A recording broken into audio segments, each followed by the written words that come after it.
എടി നിനക്ക് ക്ലീൻ ആക്കാനെല്ലാം അറിയാ അല്ലെ? അമ്മയോട് പറഞ്ഞോ ഇതെല്ലാം ക്ലീൻ ആക്കിയിട്ട് നല്ലോണം ക്ലീൻ ആക്കിയാലേ കഴിക്കാനെല്ലാം പറ്റും. നിനക്കറിയാ? ഞാൻ എങ്ങനെയെങ്കിലും കഴുകി വൃത്തിയായിക്കോളും. വൃത്തിയായ പോരെ? എനിക്കറിയാം വൃത്തിയാക്കാൻ. എന്തെങ്കിലും ആക്ക്, വൃത്തിയായാ മതി.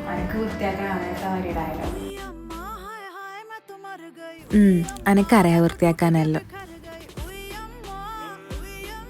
ശരിക്കും ചിക്കൻ എങ്ങനെ ക്ലീൻ ചെയ്യുക?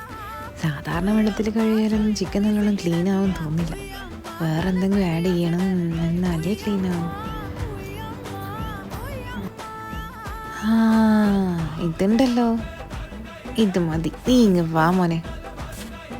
ഇതാകുമ്പോൾ നല്ലോണം ക്ലീൻ ആവും. നല്ലോണം മൊയ്ക്ക.